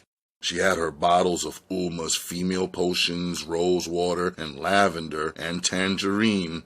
She seemed to be thinking of Akemi as one of her dolls. I could tell by her expression that she was having the time of her life.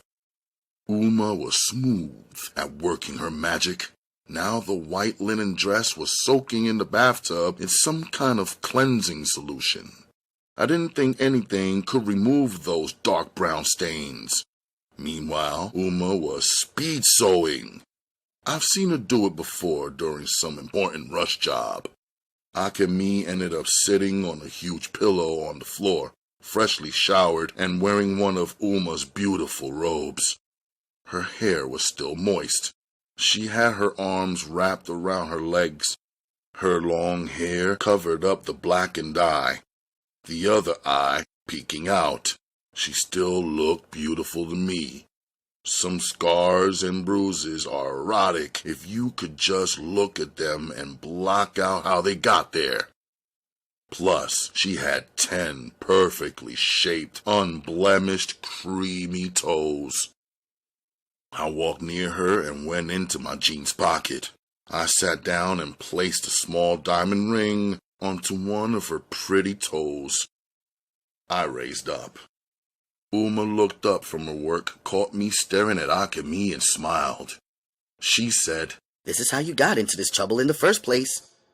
I thought to myself, she's right. Luckily for me, her and Naja are home, or there will be some more trouble to get into. Akemi walked straight back to my room. My door was left wide open. I stood in the doorway so Uma could see I was not doing anything she wouldn't approve of. Akemi looked around. She put her hand on my bed and ran it across the length of it. She bent over and smelled my sheets. She stopped and checked out my book collection. She pulled open my drawers and flipped through my t-shirts. She took one out and smelled, then caressed it and said, "Akemi's." She saw my ninjutsu gear folded on my desk. She assumed a fighting stance and smiled. I felt like a fraud and was embarrassed after what happened tonight. She picked up one of my dojo flyers, looked it over, and put it down. Then she picked it back up and said, "Akemi's." Soon she was sitting on my floor, rummaging through my closet. I waved her to come out of there. She pulled out one of my sneaker boxes instead and opened it. Her face switched when she saw one of my guns lying on top of the tissue paper inside the box. She held the box in one hand, staring down at it. Then she stared at me. I stared back at her. She put the box back. She opened the leather fold that held my custom-made kunai knives. I shook my head no to signal her to put them down. She pulled one out, examined the art and design of the kunai handle. She kissed the blade of the knife, probably admired the special craftsmanship. She slid it back into the individual slot and closed the leather fold. When she looked at me, I could not see or feel any worry inside of her.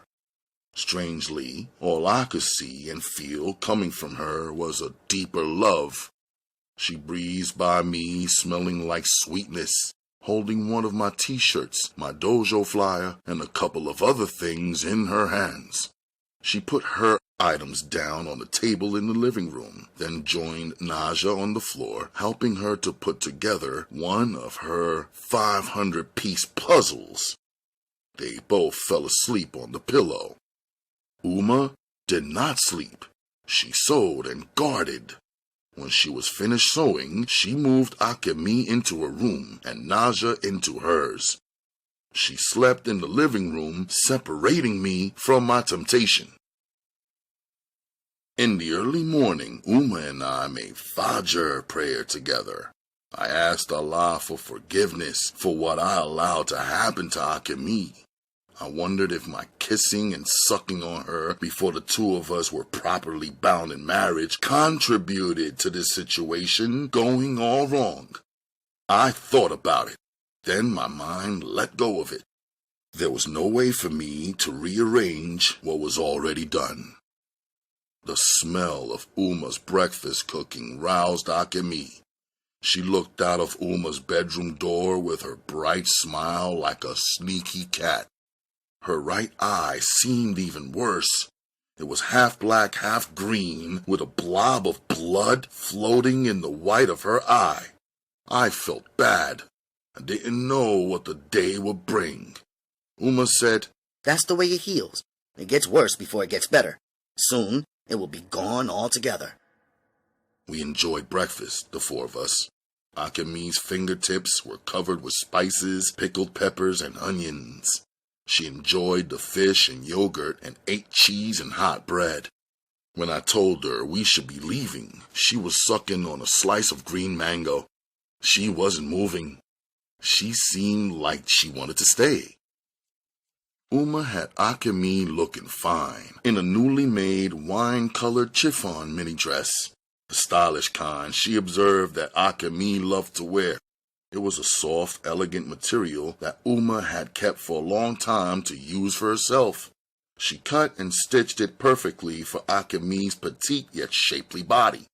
The compromise was the matching pants, which were precisely tailored and went nice with the wedged heels and the pale pink ribbons that Akemi wore out yesterday.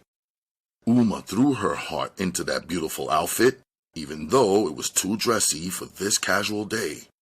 From knowing my mother, I knew she saw it as a small means of apologizing on behalf of her son and his family.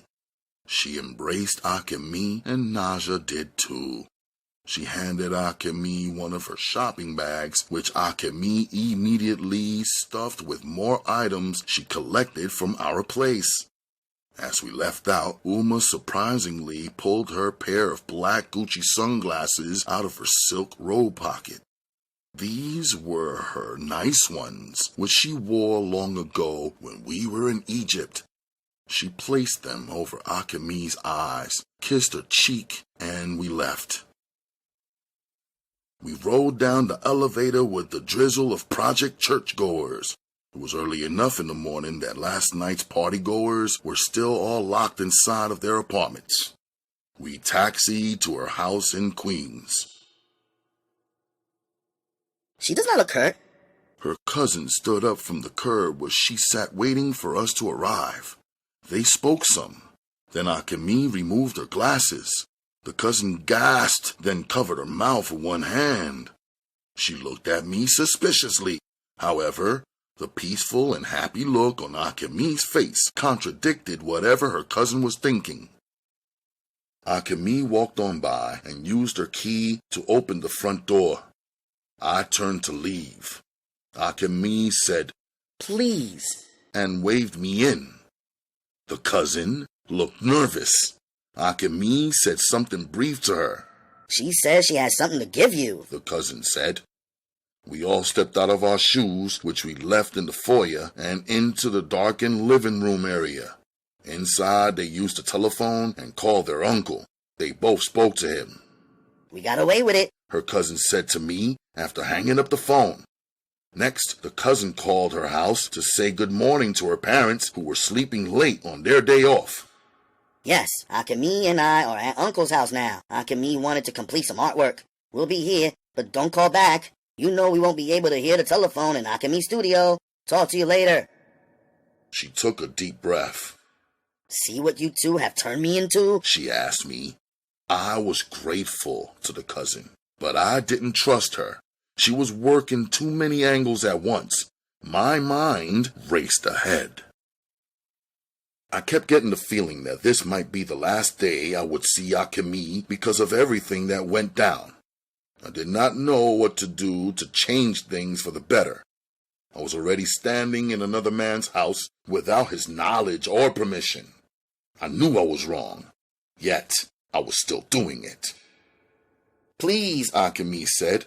I followed her. She opened the closed door and descended the metal staircase. I looked back at the cousin. I went down. The cousin was still standing at the top of the stairs. 14 steps down, and we became a part of a separate world. I stood in a large room with a wall of water. There were 3 ordinary walls, but the 4th was made of glass. Behind the wall was hundreds of gallons of water, home to 2 astounding blue octopuses. On the bottom were purple, blue, and orange rocks on which sat some beautiful seashells of every color, shading and blending, along with some coral. Against the glass there were starfish of all shapes and sizes and colors. I imagined it was like standing on the floor of the ocean, but being able to breathe normally. It was a beautiful sight, and the collage of colors cast from the lighting of the life-size tank was calming. Across from the wall of water was a unique circular kitchen table. It had a metal frame with chunks of colored glass as the tabletop. It looked like an unfinished stained glass project. There was a small rectangular orange-tinted window that let in a slight ray of colored light from outdoors. She had 3 new mismatched small-sized sneakers sitting on her windowsill. On a closer look, I realized she was using them all as flower pots. She had soil where the heel would usually rest and was growing peppermint leaves inside of them. She was still wearing her glasses, but moved around in the colored dark with familiarity. She pulled a small chain, and a Tiffany lamp lit up the kitchen area. Go, she said, inviting me to sit down. In the chair, I stretched out my legs, admiring the bleached wood floors. The craftsmen had done a perfect job of laying it down and bringing out the natural grain of the wood with just a light coat of shellac. My grandfather did amazing woodwork too, I remembered. She broke off a peppermint stalk, sprinkled it with some water, and placed 2 leaves in each of 3 ceramic teacups. She poured bottled water into a small black cast iron tea kettle. She turned the fire on and placed the kettle on top. She gestured to say, 1 minute, then disappeared through another door. Her cousin, now sitting at the top of the stairs, reminded me that she was still there. Alchemy had this basement designed for her months before she arrived in the United States. Everything you see is what she wanted, the cousin stated. I looked around the wide and long open space.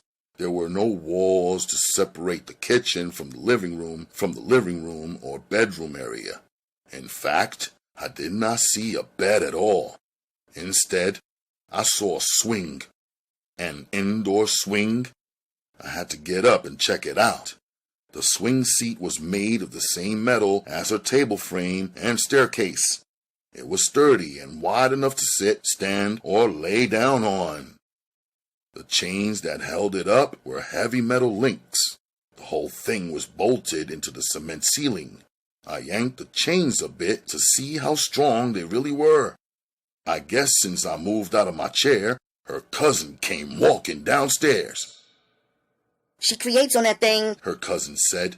She sits there with her eyes closed and swings back and forth sometimes for a long time. That's where she comes up with all those crazy ideas for her artwork and everything else. Then she goes over to that table and draws whatever she saw in her mind. The cousin pointed out the adjustable tabletop desk, which was slanted upwards.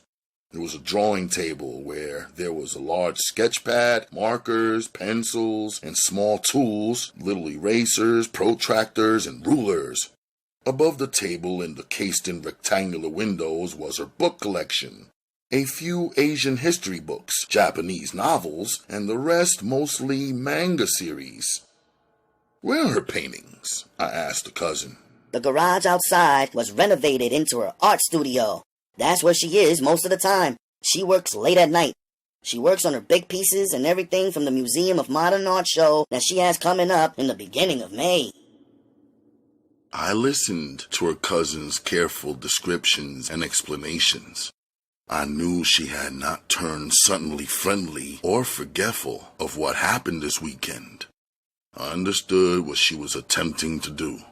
She wanted to prove to me how important Akemi was and how ridiculous and unbelievable a distraction I was in her life.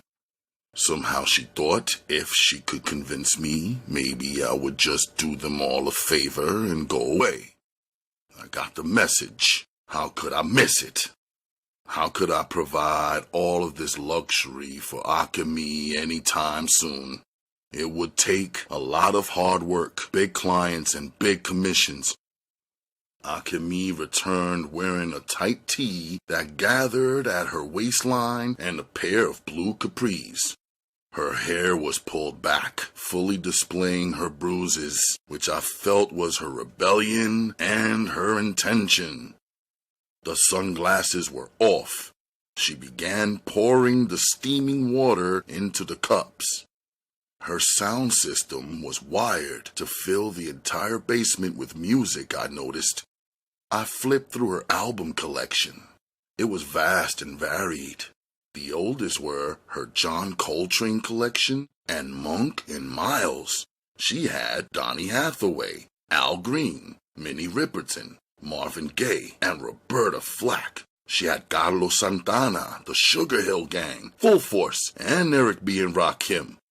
I plucked out an old Pat Benatar joint, a singer I only knew by this one single called Love is a Battlefield. I held it up to show her my choice. She smiled. I tried to make myself feel less tense and more comfortable. I played the record for us. Immediately, she started moving her body to the beat. It was hot to see that she had some rhythm. She didn't smile. She just stared into me, into my soul. The music soothed me. Her world aroused me. I danced with her. It was my cool dance, a lean here and there, my head moving some, my feet moving very little, but always on the beat. I was not the pop, lock, and bouncing, trembling kind of wild dancing man. I don't do no fucking headstands or backspins. The cousin looked bewildered. The music helped to hide or even remove the energy that she left off, which interfered with the perfect energy between Akemi and me. When the needle danced off and the song was through, the cousin seemed glad it was over. I sat now and watched Akemi pouring the tea. Even that was sexy to me. Her hands holding the hot kettle, pouring the hot tea, and even the style of the teacup she selected and the unusual sexy curve of her Asian spoons. She served all of us our tea. They sipped, the only conversation happening through all of our eyes. My eyes were saying, I never meant for you to get hurt. Akemi's eyes were saying, I wish we were alone. The cousin eyes were saying, give him the gift so he can get out. You know, in Japan, everyone says Akemi is an artistic genius. They write about her talents in the newspapers and even the magazines. Everyone was proud when she left for America to do her art. Everyone is expecting her to do great things. Instead, she does what she wants to do. It would help us if you would just let her go.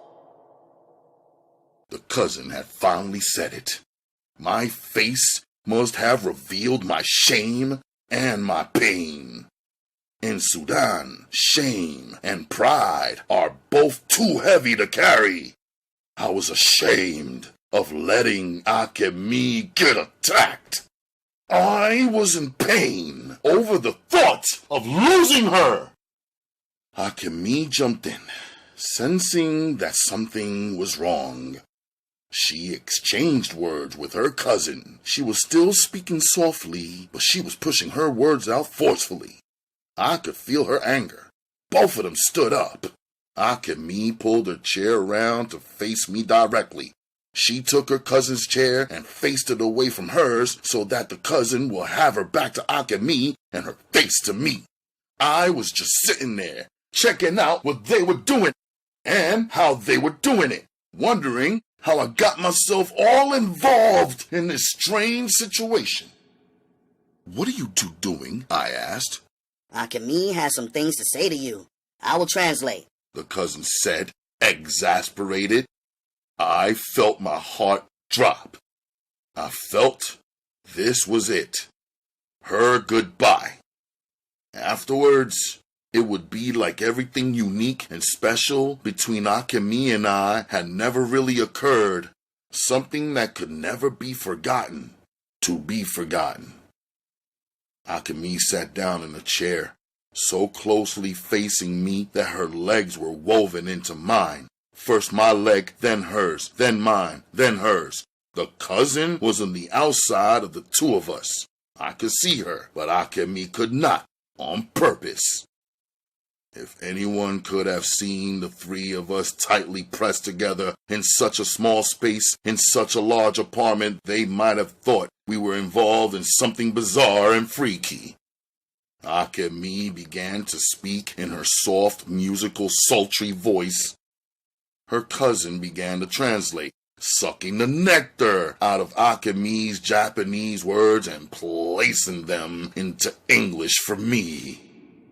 I was 12 years old when my mother died. She always told me to follow my heart and enjoy my life, to do as I please. She was Korean, a great writer, so great that my father fell in love with her words before ever seeing her face or even meeting her. The rest of my family is Japanese, but my mother is the one who gave me those eyes and the fire that burns within them. My father loved her a lot, so he holds on to me too tight.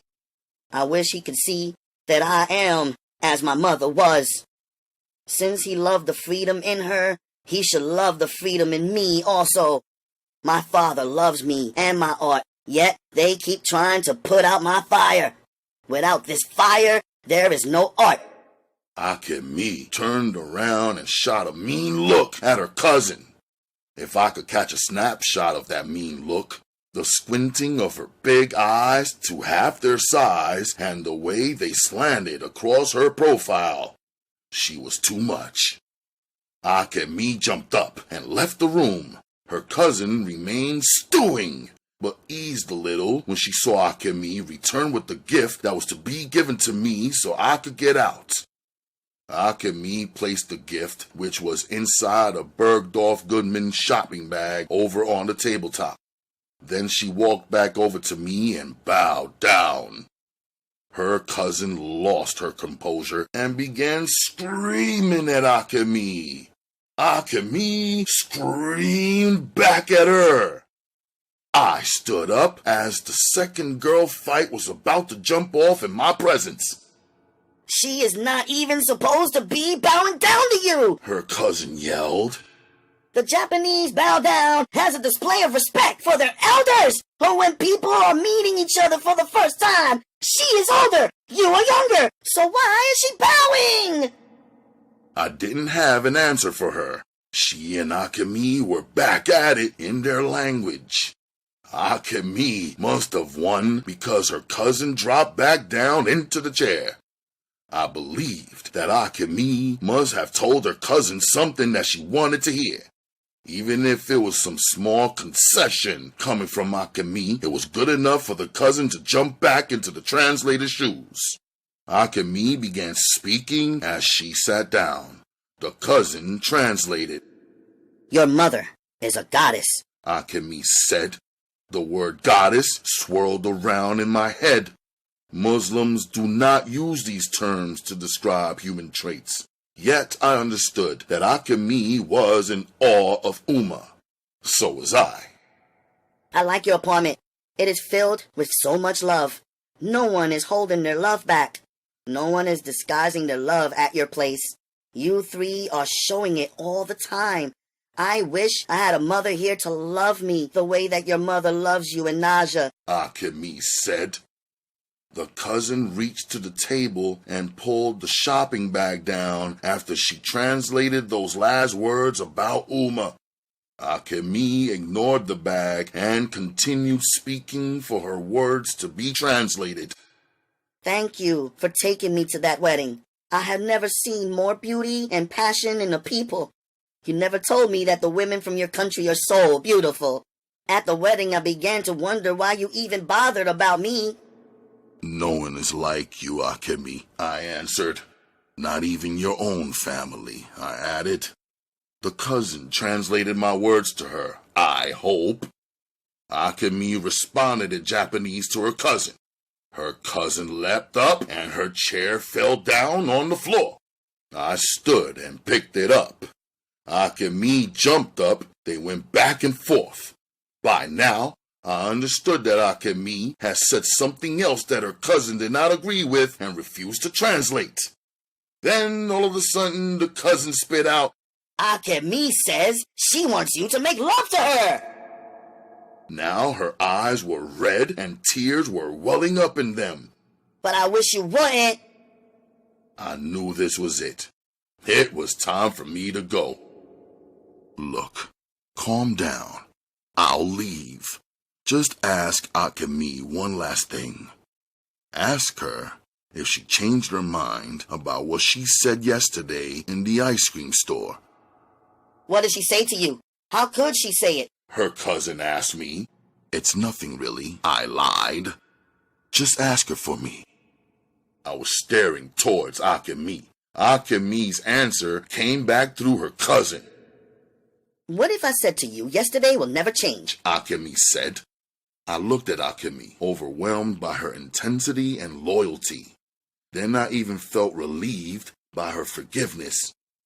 I was realizing that I didn't like the way one small situation could be used to sum a man up and throw him in the garbage without consideration of his truth and his intention.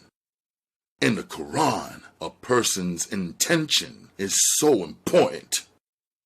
For the sake of her cousin, the only one who stood in between myself and Akemi's uncle, whose home I was standing in, I accepted the gift, picking up the shopping bag, and said, Sayonara, walking across the floor to climb the stairs to leave out.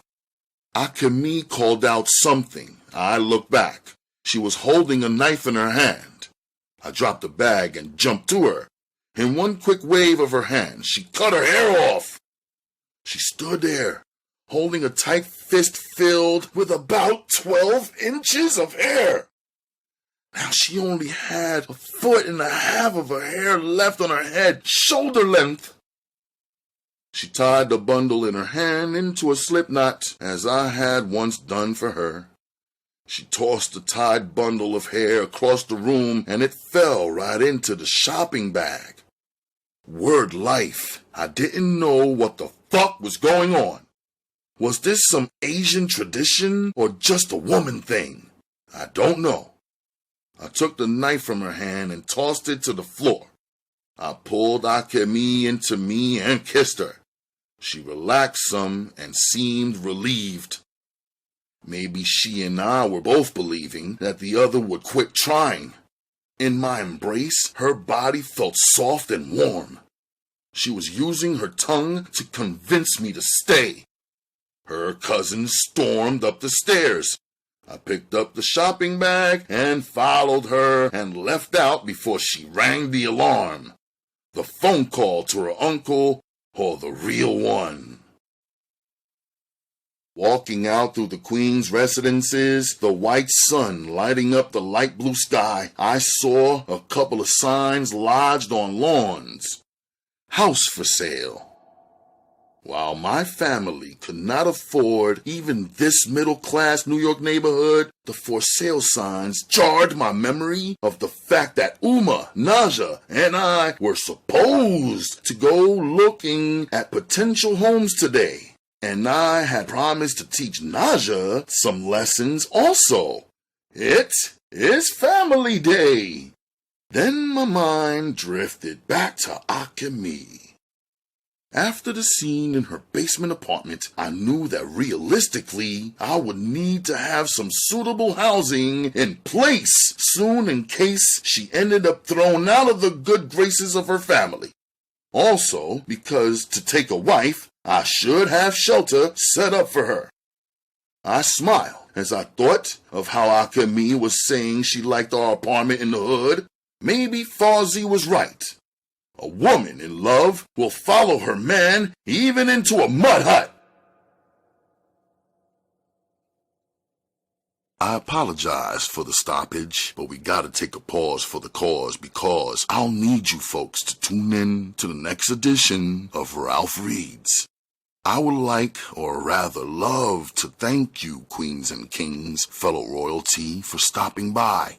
You may connect with me via Facebook. Send a friend request to Ralph Anthony Garcia on Twitter and Instagram at RGMC2407. Send an email to rgmc2407@gmail.com, where if you would like to leave a small donation, please use the Zelle app or paypal.me/RGMC2407 or Cash App. My cash tag is RGMC2407. You may also connect with me on my other channel, the music channel, RGMC Ralph Garcia, Master of Ceremonies, and of course, right here on TURN. Tell a friend to tune in to the United Ronin Networks.